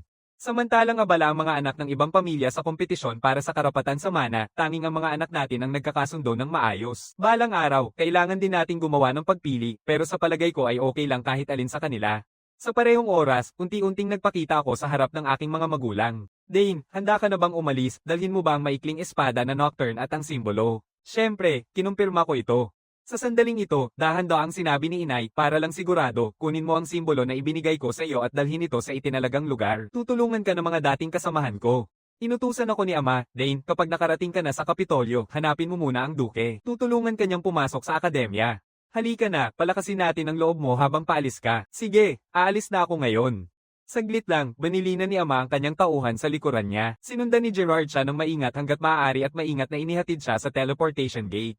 Sa kabilang banda, binigyan din ni Mother ang kanyang tauhang shadow ng parehong utos. Lumilipat ang eksena. Pumunta kami ni Herman sa teleportation gate. Ito ang teleportation gate na in-install ni Arabel. Matapos kong makita ang teleportation gate na ginawa ni Arabel, sa sandaling ito, labis na naguguluhan si Herman. Pagpasok mo ba sa teleportation gate, ito ay mag-a-activate. Siyempre, kinumpirma ko ito. Hindi magagamit ang teleportasyon tulad ng ibang Mahika sa simpleng pagbabago ng mga code. Kailangan mong tuloy-tuloy na mag-inject ng magic habang near-rear-range upang makamit ang teleportasyon. Ngunit ang teleportation gate na gawa ni Arabel ay isang aparato na pumapasa sa lahat ng kondisyon. Pagkatapos magpaalam kay Herman, dahan-dahan akong pumasok sa teleportation device. Sa sandaling iyon, nag-inject ako ng magic power sa aparato. Sa susunod na segundo, naglabas ang teleportation gate ng isang maliwanag na liwanag. Pagkatapos kong magbukas ng mata, natagpuan ko ang sarili ko na na-teleport sa pinto ng Kapitolyo ng Tanya. Bigla na lamang pong may isang boses na biglang umalingaw-ngaw. Matagal na kitang hinihintay, Ginoo Dane. Ako si Commander Ravek Asmal ng unang legiyon ng Termian. Mula ngayon, ako ang magbibigay alalay sa iyo. Sa sandaling ito, ako'y nalubog sa malalim na pag-iisip dahil hindi ko inakalang mararating ko ang nakasisilaw na imperyo ng Termian. Makalipas ang ilang sandali, sa patnubay ng commander, narating ko ang ari-arian ng duke. Pero kakaiba, palagi kong nararamdaman na may nakabantay sa akin. Nagbago ang eksena. Pumunta ako sa harap ng duke. Ikinagagalak kong makilala ka, Duke Termian. Sa pagkakataong ito, unti-unting sinabi ng duke, matagal na kitang hindi nakita, Dane. Sigurong nakakapagod ang biyahe. Pumasok ka na at magpahinga agad. Sa mga batang kasing edad mo, wala nang makakatapat sa'yo. Malamang masaya ang iyong ama. Hindi mapapantayan ng lugar na ito ang iyong tahanan pero manatili ka dito ng mapayapa hanggang sa pagsusulit. Aayusin ko ang mga katulong para sa iyo. Kung may kailangan ka, sabihin mo lang sa akin anumang oras. Siyempre gagawin ko, pero kumusta na si Leila nitong mga nakaraang araw? Mabuti naman, pero nakipag-away ka ba sa kanya? Kamakailan, kapag binabanggit ka, palaging mukhang hindi masaya siya. Siguro, nagdudulot ng pressure sa kanya ang entrance exam. Huwag kang mag-alala, tatanungin ko siya kapag nakita ko siya ulit. Pagkatapos, sa pagdadala ng isang alipin, bumalik ako sa aking kwarto. Mukhang kailangan kong manatili dito hanggang matapos ang entrance exam habang naghahanda na sana akong ilagay ang aking mga gamit at maghanap ng training ground. Sa sandaling iyon, isang figura ang lumitaw sa aking likuran. Dadalhin kita sa training ground. Pero Dane, bakit ngayon ka lang nakarating? Matagal na kitang hindi nakikita, Leila. Kumusta ka na kamakailan? Siyempre, pero may sasabihin ka ba sa akin, bakit hindi ka nagsulat sa akin? Nang marinig ito, nanlumo ako sa lugar. Pagkatapos ay sumagot ako, sobra akong abala kamakailan kaya nakalimutan ko. Pero nandito na ako ngayon, hayaan na natin ang nakaraan sa nakaraan. Baka may magagawa ako para mapawi ang pagsisisi. Paano kung mag-ensayo tayo ng magaan, agad na pumayag si Leila nang marinig ito. Pero sigurado ka bang hindi ka magsisisi, mas malakas na ako kaysa dati? Bigla kong naalala, talagang mas naging malakas na siya. Narinig ko na nanalo ka sa isang paligsahan noon. Siyempre, napakagulo ng kompetisyon. Kung nakilahok ka rin, tiyak na makakasama ka sa finals kasama ko. Pero dahil huli na ngayon, ipagpapaliban natin ang laban hanggang bukas ng umaga. Kinabukasan, pumunta kami sa isang bukas na lugar. Dati niyang gustong gumamit ng totoong armas pero agad kong tinanggihan. Paano kung may masaktan sa laban? Huwag kang mag-alala, nandito ang mga pinakamahusay na tagapagpagaling. Pero paano kung hindi makarating ang tagapagpagaling sa tamang oras? Kung gusto mong gumamit ng totoong armas, dapat handa ka ng mental. Sa narinig ito, agad na nagpasya si Leila na gumamit ng pang-practice na armas. Ngunit sa kasalukuyang sitwasyon, talagang malaki na ang kanyang paglago. Marahil siya ang magiging unang babaeng pinuno sa kasaysayan ng pamilyang Termian. Mukhang malaking pagbabago ang pagtuturo sa kanya na ilabas ang lakas ng mahika. Ang hindi ko alam ay nakabuo na siya ng 2 core ng mahika. Ilang sandali ang lumipas, dinala ng katulong ang mga panimulang armas. Dahil panimulang armas naman ito, pakiramdam ko ay napakagaan sa aking mga kamay. Sige, simulan na natin. Sa susunod na segundo, pareho nang nakahanda sa laban ng 2 panig. Sa sandaling ito, sobrang kumpiyansa ni Leila. Matapos all, natalo na niya ang mga kalaban gamit ang mga sibat sa mga paligsahan. Hanggat may papalapit niya ang distansya sa kalaban, malaking bawas ang magiging kapangyarihan ng sibat. Biglang umatake si Leila, at mabilis na nagtulak. Sa susunod na segundo, nagpakita siya ng ekspresyon ng ganap na pagkabigla dahil sa sandaling iyon, nawala na ako sa kanyang paningin. Ngayon ay maayos akong lumipat sa kanyang tabi. Natalo ka na, Leila. Mabuting bagay na mga pananggalang ang mga ito. Kung totoong armas ang gamit, malaking problema na sana. Lubhang nagulat siya. Malinaw na tinamaan ng espada, kaya bakit ganito ang nangyari? Sige, simulan na natin ang ikalawang laban. Hindi gagana ang parehong paraan, kaya kailangan mong maging mas maingat. Sa sandaling iyon, napansin ni Leila na pinapanood sila ng duke mula sa itaas. Siguro nais niyang makita mismo. Siguro nag-aalala siya sa pagkapagod ni Leila matapos manalo sa kampyonato. Ngayon, tutulungan kitang mawala ang alalahaning iyon. Sa sandaling ito, dahan-daang sinabi ni Leila, ibibigay ko ang lahat sa susunod. Sa susunod na segundo, parehong nagsimula ang isang matinding labanan. Sa ilalim ng matinding atake ni Leila, madali pa rin akong nakakapagtanggol. Kumusta, Dane? Hindi ako basta-basta, hindi ba? Malayo pa ang lalakarin mo. Hindi mo pa nagagamit ang buong lakas mo, di ba? Samantala, ang duke na nanonood ay napaisip. Sa kasalukuyan, magkatimbang ang laban nila, pero curious siya kung sino ang mananalo. Pero ano itong kakaibang pakiramdam? Ganap na nawala ang ngiti ni Dane mula kanina. Mas parang isang mandirigmang sanay sa laban ngayon. Sa sandaling ito, nilalabanan ako ni Leila ng buong lakas niya. Biglang nakakita siya ng butas at matinding tinutukan ako. Gayunpaman, nakaiwas ako sa pamamagitan ng pagtalon sa gilid. Pagkatapos, napaatras si Leila sa lupa dahil sa aking sibat. Mukhang nanalo na naman ako sa laban na ito. Sa parehong oras, tinanong ng duke ang komandante sa likod niya, si Asmal, sa tingin mo ba magpapababa ito sa kayabangan ni Leila? Mukhang alam mo na talaga. Siyempre, mas alam ko pa kaysa kanino man. Simula nang manalo si Leila sa paligsahan, ganap na siyang nagbago. Originally, gusto ko sanang makipag-usap sa kanya ng maayos, pero mas maganda kung mapagtanto niya ito sa sarili niya, kaya hindi na ako nakialam. Sa pagkakataong ito, unti-unting sinabi ni Asmal, tunay na matalinong pagpili iyon.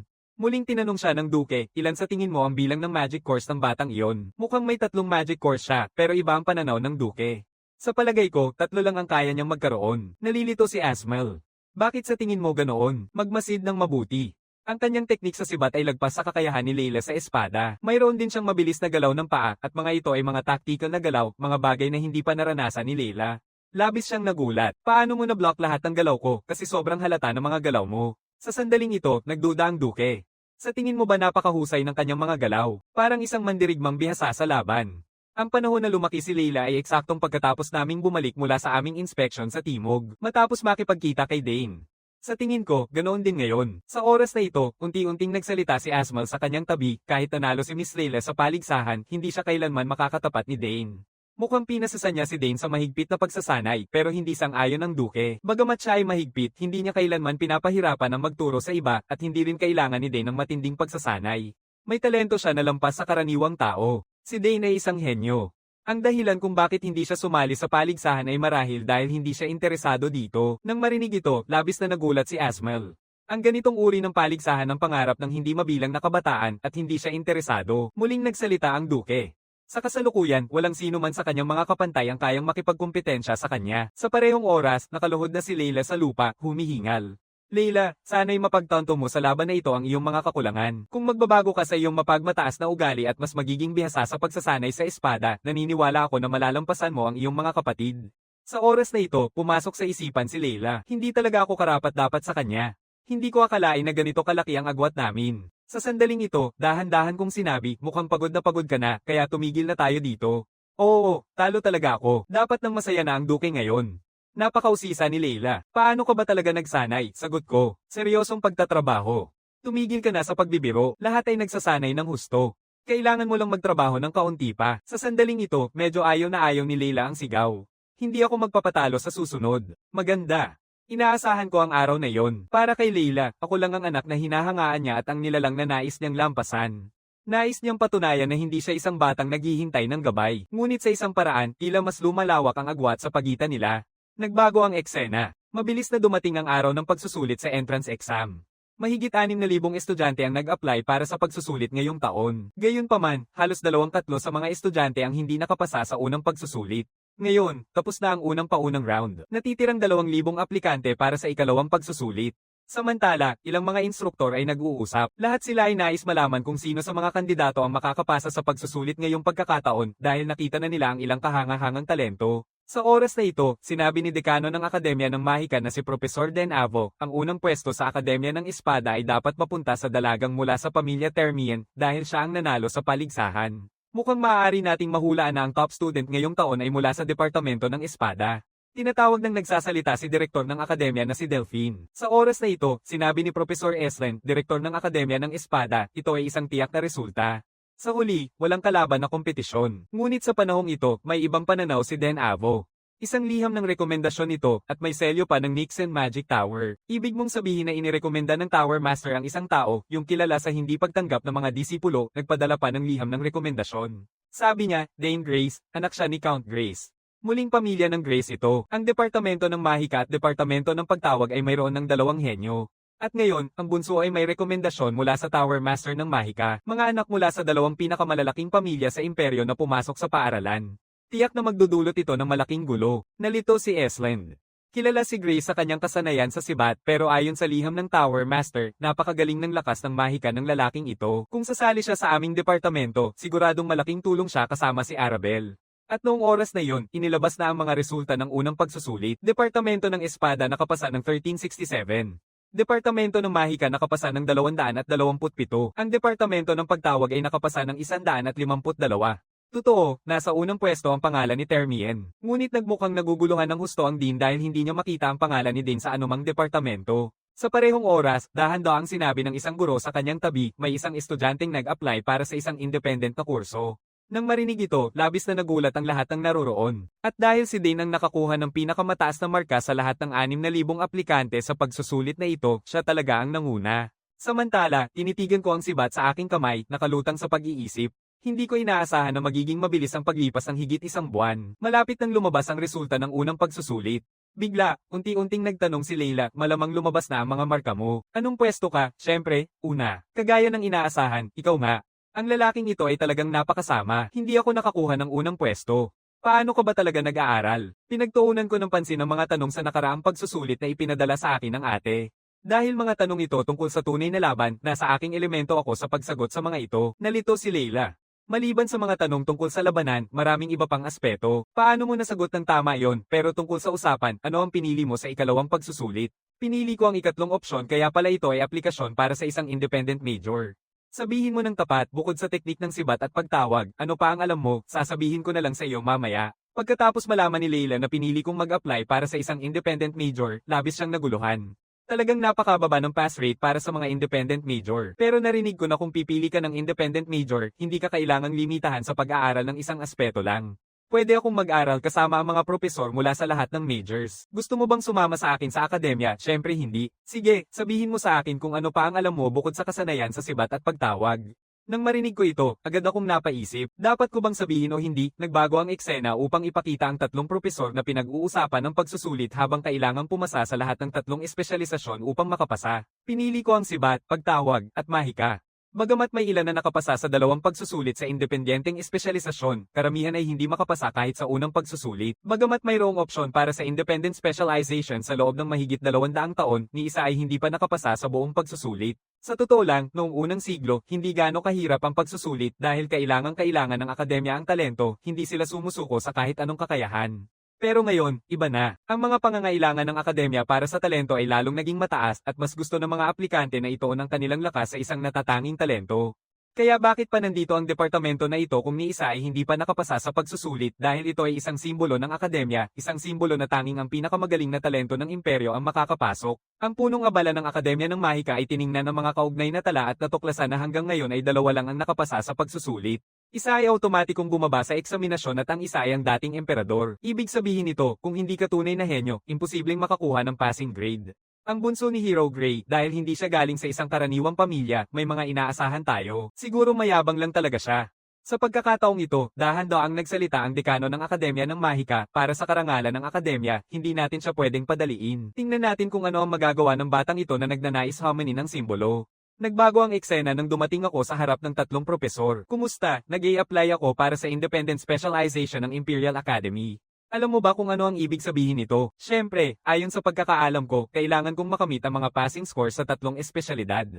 Sa sandaling ito, nagsalita ang Dean ng Spear Academy, lubos kong iginagalang si Count Grace dahil siya ang pinakamalakas na spearman ng imperyo. May pagkakataon ka pang pumili ng iba, ayokong makita ang anak na bayani na babalik na nabigo. Agad akong tumanggi, salamat sa iyong mabuting hangarin.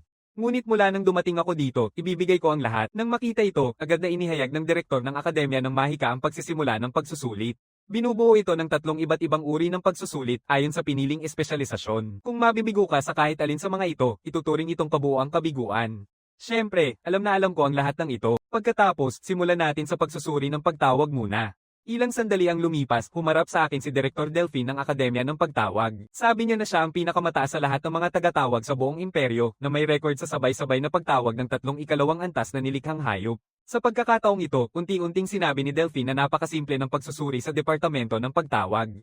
Kailangan mo lang akong mapatunayan na magaling ka sa pagtawag. Aasahan na, ito ay isang libreng pagsusuri na walang nakatakdang pamantayan. Pagkatapos ay tinawag ko ang propesor, mangyaring mag-summon muna ng isang nilikhang hayop. Anumang nilikhang hayop ang pwedeng tawagin. Nang marinig ito, lahat ng naroroon ay nagpakita ng labis na gulat. Sa totoo lang, humihiling ang aplikante na mag-summon ang propesor. Medyo naguluhan din si Delphine, ngunit agad siyang napakalma. Kahit na nakakabor ang iyong ugali, masasabi kong medyo kawili-wili rin. Kaya, buksan mo ng malaki ang mga mata at magmasid ng mabuti. Sa sandaling ito, dahan-daang pinagsama ni Delphine ang kanyang mahikal na lakas habang biglang binuksan ang kaliwang mata niya. Sagutin mo ang aking pagtawag. Sa susunod na segundo, isang napakalaking pintuan ng pagtawag ang lumitaw sa harap ng mga mata ng lahat. Kasabay nito, ang makapangyarihang mahika ay agad na pinapalayas ang mga nakapaligid. Kahit ang dalawa pang propesor ay nagpakita ng mga ekspresyon ng pagdududa. Iyan pala ang galit na nilalang na Etlek habang ang mga nilalang na binanggit ay umaatungal at sumasakop sa kanila. Ang hindi kaaya-ayang hiyaw na ito. Dapat siya ang pinakamalakas na nilikhang hayop sa ika-4 na antas ng mga nilikhang hayop. Ito ay aatakehin ng kahit anong target maliban sa nagpasimula nito. Hindi ako masyadong excited sa entrance exam, pero ngayon ay lalong nagiging kawili-wili ang lahat. Sa pagkakataong ito, sabi ni Delphine, sige na, basta-basta lang akong nagpasimula ng isang hayop. Anong balak mong gawin ngayon? Nang makita ito, nanatili akong kalmado at hindi nagmamadali habang ang iba ay labis na nagulat. Ang Etlek ay isang napakalupit na halimaw. Kahit ang maraming dual class na knight ay mahihirapang pumatay dito. Kahit ang dalawang propesor ay nahirapang paniwalaan ito. Anong ginagawa nitong tao na ito? Dahan-dahan akong lumapit kay Etlek sa sandaling ito. Kahit anong paraan ang gamitin ko, kailangan ko lang patunayan ang aking talento, di ba? Pero hindi ko rin inilagay sa panganib ka. Huwag kang mag-alala, hindi mangyayari ang ganito. Tahimik kong tiningnan si Etlek. Sa susunod na sandali, unti-unting bumaba ang depensa ni Etlek at nagpakita ng ganap na pagsuko sa akin. Nang makita ito, labis na nagulat ang lahat ng naroroon. Napakalambing niya ang nilikhang hayop at sa panahong iyon, napansin ni Delphine ang mahiwagang hibla na nakakabit sa nilikhang hayop. Kahit na medyo mahina ang kulay, tuluyang nitong tinanggal ang puot ni Etlek. Talagang kahanga-hanga. Mayroon ba siyang likas na malakas na ugnayan, naisip ni Delphine. Inanalisa ba niya ang mahikal na lakas ni Etlek sa sandaling nakipag-ugnayan siya at pagkatapos ay nakabuo ng mahikal na hibla dito dahil wala siyang marka ng pagtawag, ito ang pinakamahusay na paraan upang labanan ng isang tagatawag. Sa talentong ito na parang hindi makapaniwala, tunay na karapat dapat siyang abangan ang kinabukasan niya. Sa sandaling ito, inanunsyo ni Delphine ang resulta ng pagsusulit sa akin. May matibay kang tapang, kalmadong paghuhusga, at matibay na pundasyon. Malinaw na nakapasa ka sa pagsusulit. Talagang nakapasa ka sa pagsusulit sa loob lamang ng 30 minuto. Kaya sigurado kang magiging honor student ngayong taon. Hindi ko akalain na magiging ganito kalaki ang agwat natin. Pagkatapos ay umalis si Leila ng may inis. Sa oras na yun, natagpuan ako ng duke. Huwag kang masyadong mag-alala. Malalampasan ni Leila ang mga bagay na ito. Speaking of which, sinabihan mo na ba ang ama mo, siguradong masaya siya? Totoo, masaya ang lahat sa bahay. Ngayon na tapos na ang pagsusulit, maaari kang magpahinga habang naghahanda para sa pagpasok. Salamat sa iyong pag-aalala, syempre. Biglang tanong ng duke sa akin, napag-isipan mo na ba kung ano ang ipapagawa mo sa panday? Dapat isang espada, pero hindi ko pa naisip ng mabuti. Bakit? Dahil patuloy pa akong lumalaki at hindi ko rin alam kung anong uri ng espada ang gusto ko, nais ko itong pag-isipan ng mabuti. Magandang ideya yan.